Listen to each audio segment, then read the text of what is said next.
दोस्तों हमारे चैनल नात आबिद नीमदी को लाइक और सब्सक्राइब करके हमारी हौसला अफजाई फरमाएं। अल्हम्दुलिल्लाहिल्लज़ी हदाना लिहाज़ा वमा कुन्ना लिनहतदिया लौला अन हदाना अल्लाह व नशहदु अन ला इलाहा इल्लल्लाह वहदहु ला शरीका लह व नशहदु अन्न सय्यदना व नबियना व मौलाना मुहम्मदन अब्दुल्लाहि व रसूलुहु अल्लज़ी उर्सिला इला काफ़्फ़तिन नासि बशीरन व नज़ीरा व दाइयन इलल्लाहि बिइज़निहि व सिराजन मुनीरा सल्लल्लाहु तआला अलैहि व अला आलिहि व अस्हाबिहि व अज़वाजिहि व ज़ुर्रिय्यातिहि व अहले बैतिहि व बारक व सल्लम तस्लीमन कसीरन कसीरा।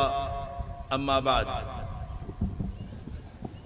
जनाब सदर मोहतरम और काबिल तकरीम और हज़ारा ताज़ीम के लायक उलमा, सुलहा, हुफ़्फ़ाज़, शुअरा और ज़मीन पर कुर्सियों पर बैठे हुए हमारे जन्नती भाइयों, दोस्तों, बुज़ुर्गों, बहुत ही बीमार आदमी हूँ और सेहतमंद आदमी नहीं हूँ, इसीलिए मैं दिन में किसी को वक्त नहीं देता हूँ अपनी अलालत की वजह से। लेकिन हज़रत मौलाना मुफ्ती अब्दुल वदूद साहब की ख्वाहिश थी, इसीलिए एक दिन पहले ही आ गया ताकि थोड़ा कुछ आराम भी मिल जाए।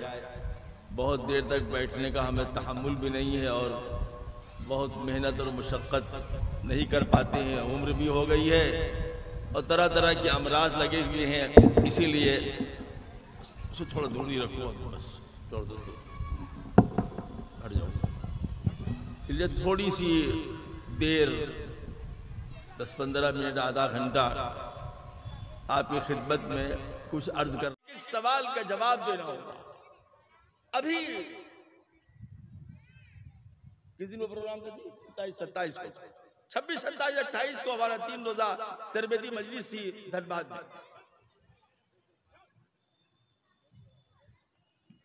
आखिरी दिन बहुत लोग जमा थे। वहां मुझे एक नौजवान का किस्सा सुनाया गया। एक नौजवान हमारे काम से बहुत जुड़ा हुआ था। बताते हैं कि 26 तारीख 2 दिन पहले वो आया मस्जिद में और उसने कहा कि भाई देखिए, ये पैसा है मस्जिद का, ये पैसा है जलसे का, ये पैसा है मकतब का, ये 20,000 है कब्रिस्तान का, ये आप लोग रख लीजिए। तो लोगों ने कहा कि भाई आपको क्या परेशानी है? हम लोग कोई आप पर इल्जाम नहीं लगा रहे हैं, आप पर कोई इल्जाम नहीं लगा रहे हैं, क्यों वापस कर रहे हैं? कि नहीं, हमको घबराहट हो रही है, ऐसा लगता है मौत मेरी करीब है, रख लीजिए। कहीं ऐसा ना हो कि अल्लाह की पकड़ हो कि तुम सारे पैसे रख के दुनिया में चले आए। इसको कहते हैं ईमान बिल्लाह। एक एक नया पैसा देने के बाद घर गया और इंतकाल हो गया उसका। अल्लाह पर ईमान ये बुनियादी चीज है हमारे यहाँ, और अल्लाह पर ईमान का मतलब ये होता है कि हमको अल्लाह के मरना है और अल्लाह के सामने खड़ा होना है और जवाब देना। इसीलिए कहा गया इन्नमा यामुरु मसाजिद अल्लाहि मन आमन बिल्लाहि वल यौमिल आखिर, कि आखिरत पर ईमान हो, अपने अमाल का हिसाब देना है, अपने किरदार और अखलाक का हिसाब देना है, माल कहां से कमाया, कहां खर्च किया, इसका हिसाब देना है, औलाद के साथ क्या सलूक किया, इसका हिसाब देना है, माँ बाप के साथ क्या सलूक किया, इसका हिसाब देना है, कौम मिल्लत की, दीन की तुमने कितनी खिदमत की है, इसका हिसाब देना है, इस्लाम से तुम्हारी वफादारी कितनी थी, इसका हिसाब देना है, मुल्क व वतन से तुम्हारी कैसी वफादारी थी, इसका हिसाब देना है। अकामत सलात, इकामत सलात तीसरी शर्त बयान की गई है कि नमाज को कायम करती है, खुद भी नमाज पढ़ती है, खुशू से, खुजू से, सुकून से, और साथ साथ में नमाज की इकामत, नमाज को कायम करने की फिक्र करती है। इस जिम्मेदारी बनती है आपकी कि आप इस बात की फिक्र करें कि इस गांव के मस्जिद नमाजियों से आबाद हो। हमारे नौजवान बच्चे जिस तरीके से बेराह हो रहे हैं, हमारे नौजवान बच्चे जिस तरीके से मस्जिदों से दूर हो रहे हैं, हमारे नौजवान बच्चे जिससे उलेमा से दूर हो रहे हैं, हमारे नौजवान बच्चे जिस तरह शराब पी रहे हैं, जुआ खेल रहे हैं, सिगरेट पी रहे हैं, खैनी खा रहे हैं, तंबाकू खा रहे हैं, सड़कों पर बैठ रहे हैं, ये खुशकिस्मत मिल्लत की पहचान नहीं है।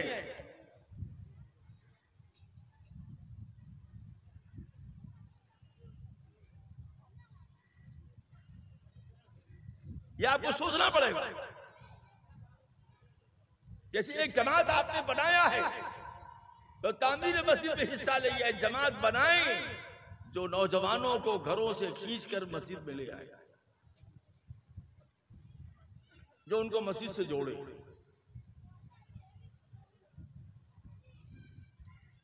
अकामत सलात,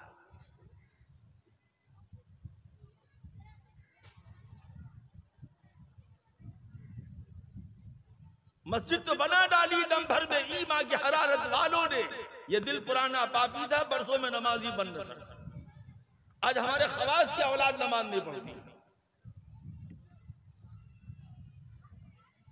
ये फिक्र आपको यही करना होगा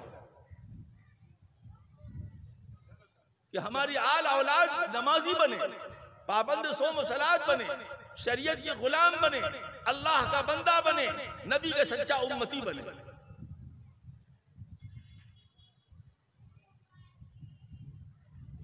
उसी वक्त मुमकिन है जब हमारे गांव के, हमारी बस्ती के बड़े बुजुर्ग, घर के बड़े लोग इसका एहतमाम करें कि नहीं, हमारे घरों में नमाज पढ़ी जाए, हमारी खवातीन, हमारी माएँ बहनें बेटियां नमाज पढ़ें, हमारे बच्चे नमाज पढ़ें, हमारे बच्चे जो है वो मस्जिद से जुड़े, हमारे बच्चे उलमा से जुड़े, हमारे बच्चे जो है वो फिक्र करें कि हमारी जवानी कहाँ लगेगी।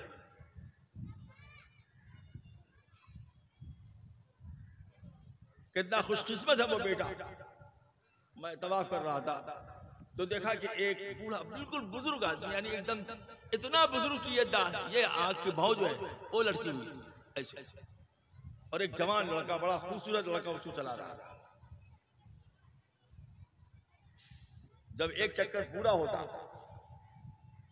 और वो हजरत असद के सामने अपने बाप का चेहरा करता और कान में कहता, एक चक्कर पूरा हो गया, बोसा ले लीजिए, तो वो हाथ इतना कमजोर, हाथ नहीं उठता था उसका, तो बेटा जो है ऐसे हाथ उठाता था और फिर सही करके और बाप की पेशानी को चूमता था, फिर दूसरा चक्कर लगाता। जब बाप की पेशानी को बेटा चूमता था तो बाप का चेहरा ऐसे जैसे गुलाब का फूल, खुशी के मारे।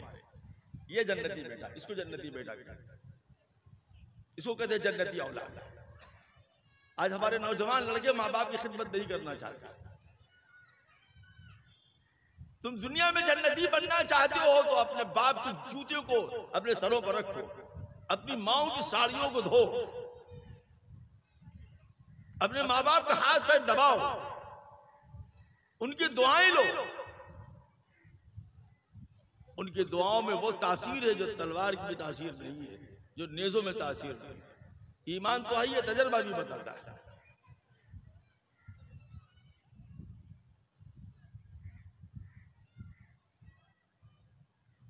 वह ईताई ज़कात, और ज़कात का अदा करना।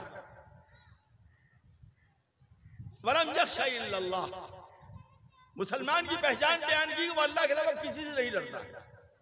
बातिल ताकतों के सामने झुकने का सवाल ही नहीं पैदा होता, ये ईमान का तकाजा है।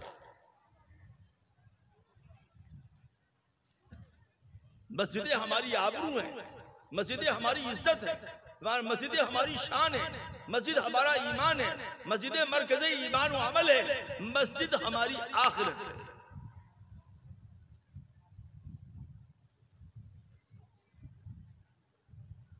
मस्जिद की अहमियत का अंदाजा इसी से होता है कि हमने अपनी आंख से देखा। हजरत मौलाना शाह वसीउल्लाह इलाहाबादी रहमतुल्लाह अलैह हजरत थानवी के बड़े अजल खुलफा में गुजरे हैं। 1965 में उनका इंतकाल, 67 में इंतकाल हुआ, पानी में के जहाज में जाते हुए, जब वो मस्जिद बन रही थी तो ज़ौफ़ अलालत के बावजूद गारा और ईंटें सर में उठाता। हमने हजरत वसीउल उम्मत मौलाना वसीउल्लाह इलाहाबादी रहमतुल्लाह अलैह को देखा कि हाथ से एकदम नर्म नाजुक हाथ था उनका, हाथ से वो ईंटा उठा रहे हैं, गारा उठा रहे हैं। और हजरत बांधवी रहमतुल्लाह अलैह को 20 मरतबा देखा होगा क्योंकि वो समझते थे कि ये हमारे ईमान की पनाहगाह है, ये हमारे ईमान के तहफ़्फ़ुज़ यहाँ से वाबस्ता है, हमारी कौमों और नस्लों के ईमान का तहफ़्फ़ुज़ यहाँ से वाबस्ता है, हमारी कौमों और नस्लों का आखिरत यहाँ से वाबस्ता है। इसलिए वो ज़ौक़ और शौक़ से इस काम को करते थे।